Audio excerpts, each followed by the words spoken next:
ada sebuah logical level ya yang bisa kita pahami, bahwa ketika teman kita kumpulannya adalah rezekinya segitu, ya mereka akan, diri Anda akan dapat rezeki segitu.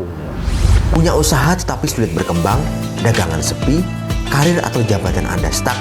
Tingkatkan wadah rezeki Anda dengan bermunajat dan berzikir pada Allah, memanfaatkan tasbih karomah ar-rozak. Insyaallah karomahnya bisa membuka dan melancarkan rezeki Anda.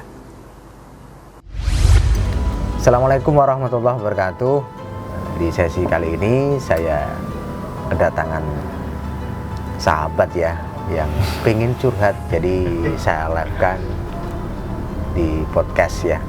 Bukan live secara langsung, tapi ini direkam nanti ditayangkan di YouTube. Nah, kali ini saya kedatangan sahabat saya boleh sebut namanya ya? Boleh Kang, boleh. Boleh, namanya Mas Erik.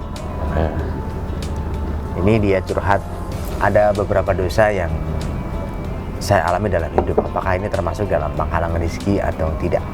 Nah, ini yang kita bahas ya. Oke, yang mungkin sedang menonton, yang belum subscribe silahkan subscribe. Bisa di-share kepada siapapun yang membutuhkan cara untuk meningkatkan rezeki secara spiritual. Insya Allah secara islami akan dipermudah rezekinya oleh Allah, diperlancar rezekinya oleh Allah, dan akhirnya membuat berlimpah. Ya, baik, kita ngobrol. Mas Erik, dosanya apa? Jadi gini loh Kang, aduh, saya tuh sempet sambat-sambat sama mikir-mikir sendiri gitu loh ya. Saya tuh udah banyak mabuk-mabukan. Kalau mau bilang zina itu gimana ya? Pokoknya saya akhir-akhir ini banyak mabuk-mabukan. Terus kira-kira saya perlu nggak yo Kang? Saya berdoa memohon kepada Allah Subhanahu Wa Taala biar pintu rezekiku itu kebuka lebar gitu loh. Soalnya kan kalau tak rasa-rasa, lo ngapain sih saya berdoa kepada Allah? Allah kan Maha tahu yo Kang yo.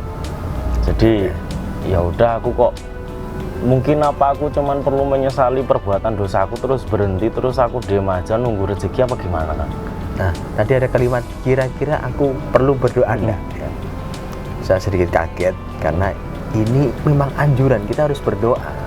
Berdoa itu di kondisi apapun ya, mau bersih menurut pemahaman iman atau tidak, Tuhan menyarankan kita untuk berdoa. Berdoalah sesuai apa yang kamu inginkan. Insya Allah Tuhan akan mengijabahi. Jadi jangan berpikir, wah saya perlu berdoa, tidak. Ya perlu. Kang, aku berdoa nih dalam hati boleh nggak sih? Boleh. Segala aktivitas aku terus diam-diam aja. Ya Allah, moga-moga aku kok gini kayak gini gitu, nggak apa-apa? Nggak apa-apa. Yang penting di hajatnya disampaikan. Kemudian untuk dosa-dosa yang sudah terlanjur silakan ditobati ya. Tobati dengan sungguh-sungguh, tobati dengan benar-benar baca istighfar sama Allah ya. Baca istighfar setiap hari, bahkan lakukan setiap nafas. Baca istighfar, berdoa, berzikir, kemudian berpikir solusi terbaik untuk meningkatkan rezeki ya.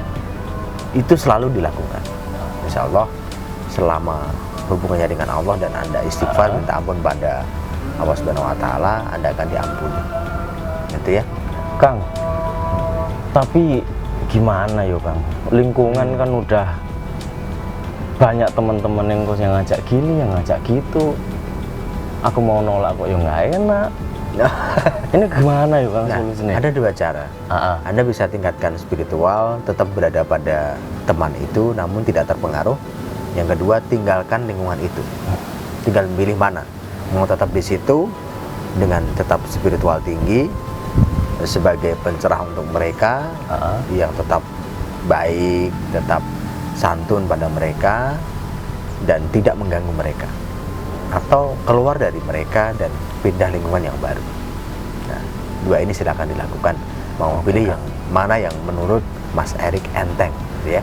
Kalau saya milih deketin temen iki, misal yo, habis itu saya nolak ajakan mereka untuk nakal ini. Mereka ini termasuk teman-teman yang ntar ngaruh bawa rezeki nggak sih Pak? Nah, ada sebuah logical level ya yang bisa kita pahami bahwa ketika teman kita kumpulannya adalah rezekinya segitu, ya mereka akan, diri Anda akan dapat rezeki segitu. Maka carilah teman yang memang berizki banyak, maka diri Anda akan ketularan rezeki banyak karena mengikuti caranya, mengikuti polanya, memahami sikapnya, cara bertuturnya, cara melangkahnya, cara menyikapi dirinya, cara meningkatkan spiritualnya, itu akan ketularan. Kalau tetap di situ ya silakan, karena Anda akan mengiyakan rezeki yang segitu-segitu aja, maka pindahlah. Ya. Berarti pindah lingkungan baru, teman Pas baru. di situ ya jangan merasa sepadan dengan itu atau menjadi teman prioritas. Teman prioritas adalah yang meningkatkan rezeki. Itu. Caranya begitu. Nah, pelan-pelan dinasihati, pelan-pelan jadikan diri Anda sebagai pengaruh terhadap mereka. Yang saya Erik yang seperti ini aja bisa seperti ini. Kamu harus bisa, kamu harus ikut saya. Ajak mereka untuk beribadah pada Allah, semakin baik, meningkatkan rezeki, sehingga berdampak baik pada kehidupannya. Gitu ya, Kang. Tapi kan meskipun teman-teman itu udah bisa tak hindarin nih, tapi gejolak hati itu masih ingin. Itu gimana ya caranya? ada unfinished business ya dalam pikiran Mas Erik. Kepuasan itu harus diselesaikan walaupun secara batin. Bisa kok nanti datang ke saya bantu. Jadi ada sesi khusus yang saya anjurkan ya, saya arahkan kepada klien private yang punya masalah-masalah ketidakpuasan batin terhadap sesuatu, baik pada egonya, pada orang lain, maupun pada Tuhan. Pada nafsu-nafsu ingin mengurangi berjudi, Nah, mabuk-mabukan itu juga bisa? Bisa.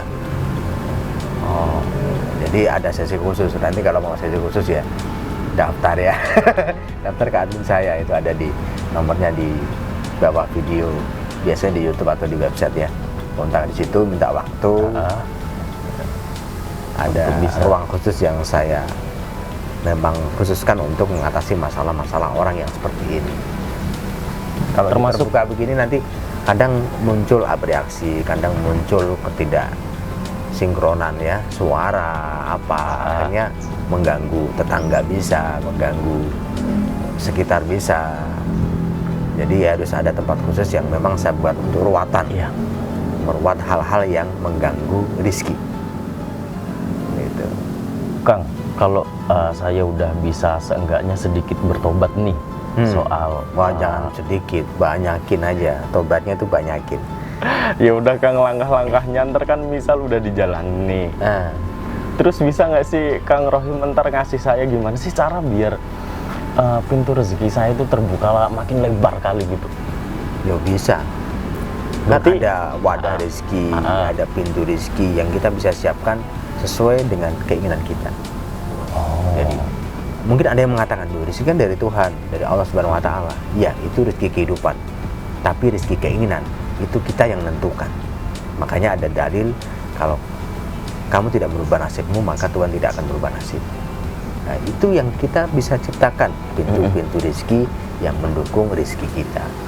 Makanya yang biasanya punya kekerasan, ngapain, saya nggak kerja aja bisa makan, ya sudah. Ada alam-alam sendiri, ya, ada alam sendiri, ada makom sendiri yang bisa kita terapkan pada diri kita, mau makom A atau makom B, mau namanya makom ya tajrid dan makom kasab ya. Nanti saya bahas di video berikutnya, mungkin itu ya. Di sesi ini ya, nanti bicaranya kita lanjutkan lebih dalam lagi ya Kang ya. Di sesi berikutnya. Terima kasih. Saya cukupkan dulu, dan assalamualaikum warahmatullahi wabarakatuh. Waalaikumsalam.